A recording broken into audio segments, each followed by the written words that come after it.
O Quinteto Negro. Parte 1. Alguns índios viram um casarão enquanto estavam caminhando pela mata. Eles nunca viram aquilo lá antes, por isso resolveram bater em retirada. Na escuridão da noite, voltaram com os melhores guerreiros da aldeia. Mas não encontraram nada. Os outros índios achavam que eles estavam falando besteira.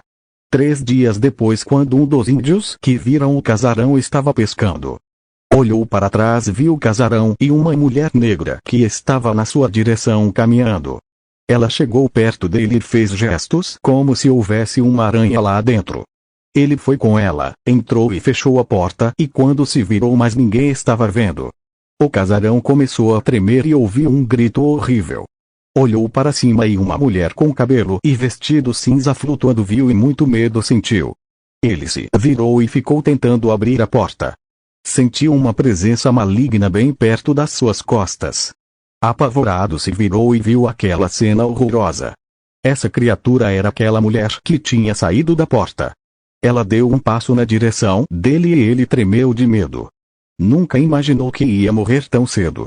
O índio, tremendo de medo, fechou os olhos esperando a morte. Mas ouviu: "Oh meu Deus, o pobre!" Ela explicou que esse pequeno susto era necessário. Porque ela é uma meia fantasma e causar susto era o seu trabalho. A porta se abriu e o índio caminhou para fora.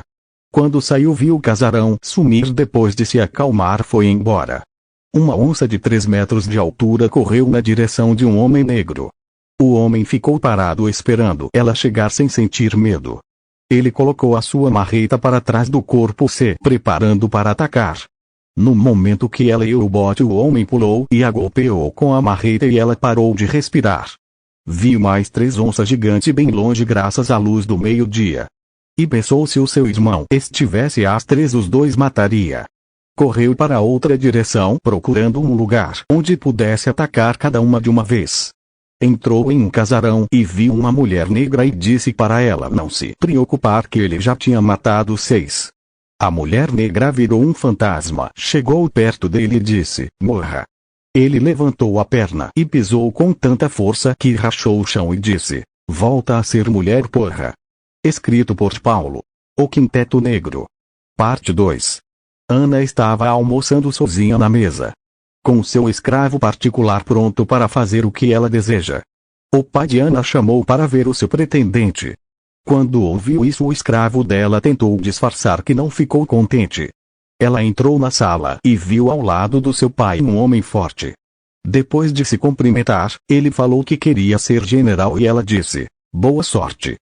Ana perguntou: "Pedro, tu venceria um índio na floresta?" Ele falou que era um militar treinado e venceria qualquer selvagem, só teria de ter cuidado com as flechas. Pedro sugeriu que os dois fossem caminhar em volta da casa. Quando estavam saindo, Pedro viu o escravo indo atrás e disse para.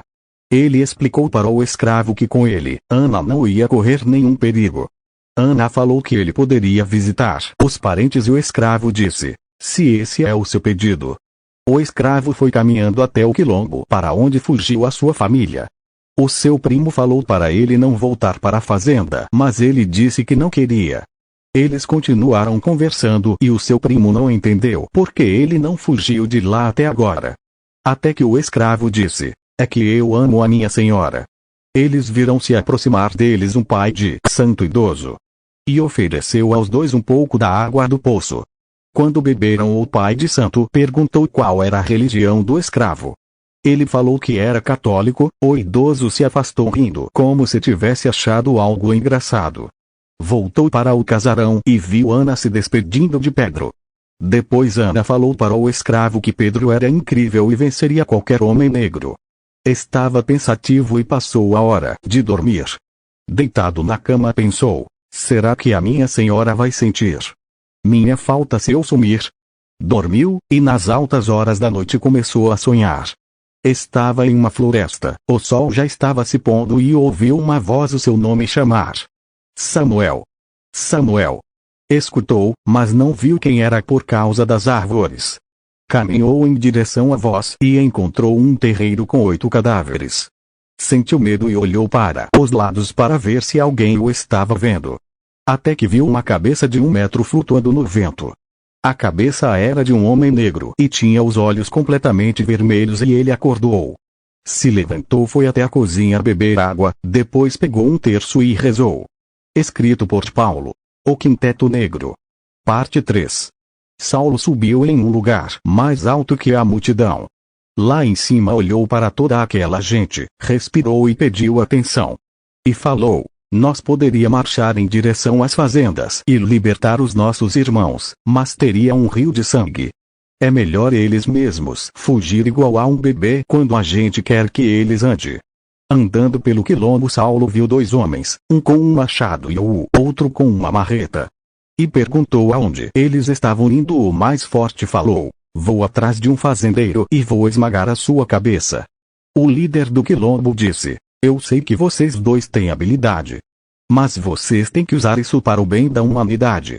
O que estava com a marreta disse: não se preocupe com a humanidade, eu só quero matar aquele monstro que matou a escrava só porque ela sem querer o despertou do sono. Eu não posso te impedir de ir, mas posso te impedir de entrar no meu quilombo. Os nossos ancestrais criaram esse lugar para ser pacífico, esse era o seu sonho. O homem forte disse: eu conhecia ela desde os 11 anos, o nome dela era Maria. Se alguém matasse quem você ama, o que você faria? O homem forte esperou uma resposta, mas Saulo ficou calado. Se eu fosse o líder desse quilombo, nós ia colocar fogo e fúria em todas as fazendas. Tu tá errado. Quando Saulo chegou em casa, encontrou várias comidas sobre a mesa. Tinha café, galinha, banana, feijão, arroz e pera. Seu pai apareceu e ele perguntou: por que esse banquete? O idoso falou: Shadaró escolheu outra pessoa, ele não faz parte de outro quilombo ou desse. Eu sei que ele havia lhe prometido que você seria o próximo Charo. O novo escolhido é um homem pacífico? Perguntou Saulo. Não precisa me responder, meu pai, eu sei que ele é. E Saulo começou a chorar. Ele abraçou seu pai e disse: vamos, meu pai, comer o jantar.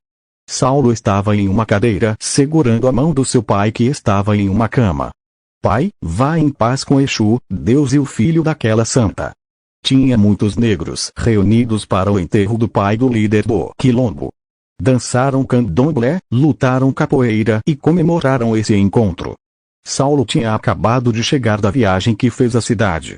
Confiante que o seu plano ia dar certo, mas seria melhor se ele fosse o portador daquela entidade. Ficou pensando enquanto aquele povo era do mal, e se encheu de ódio o coração seu. Agora que o pai morreu, estava na hora de matar todos os judeus. Escrito por Paulo. O Quinteto Negro. Parte 4. Sávio com um pulo alcançou o pico do pé de coco.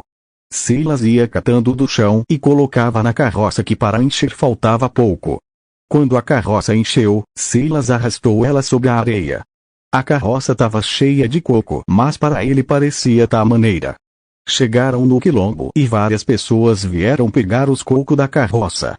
Alguém aproximou deles e disse: Silas, calma, Maria está morta. Silas disse gaguejando: é sério, por quê? Foi quando? E começou a chorar. O amigo dele falou: tão dizendo que ela tropeçou no jarro e o senhorzinho dela veio a acordar. Silas se encheu de ódio e disse: eu vou matar aquele desgraçado.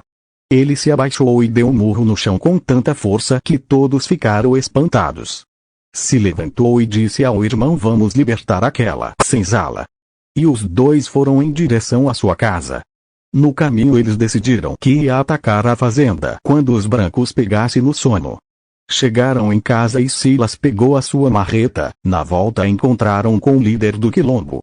O padre Alfredo viu entrar na igreja uma pessoa ilustre. O barão Lucas disse: padre, fiz algo horrível e vim me confessar antes que eu surte. O barão começou a se confessar e disse: padre, eu fiz com a minha família uma grande lástima. Ontem eu mandei matar a minha escrava quando eu descobri que ela estava grávida. Afirmou o padre: é normal ela estar grávida porque na senzala, homens têm tantos. Respondeu o barão: eu não queria que a minha esposa descobrisse que eu traio ela há 5 anos. Era madrugada, Saulo e Silas já estavam escondidos no meio da mata. Silas estava pensando na sua namorada, e como foi a primeira vez que a viu na senzala. Lembrou também do plano que fizeram de ficarem juntos por mais 50 anos. Os seus olhos estavam rasos de água, ele enxugou os olhos e disse: vamos. O barão acordou com o barulho que fazia lá fora. E pensou: deve ser mais ladrão tentado roubar a fazenda por essas horas. As suas filhas pediram para ficar com eles, porque elas estavam com medo. Um funcionário chegou no quarto sangrando e disse: tome essa arma e feche a porta, porque parece que não vai ter jeito. A porta estava fechada e o barão ouviu alguém batendo. A sua família via que ele estava nervoso pelo suor na sua testa. A sua família estava com medo e perguntou quem é e ouviu: é Dom Pedro I Mísera. A porta inteira voou na sua direção e ele caiu. Silas chegou perto dele e elevou a sua marreta. As suas filhas estavam gritando. Silas com um golpe esmagou completamente a sua cabeça. Escrito por Paulo.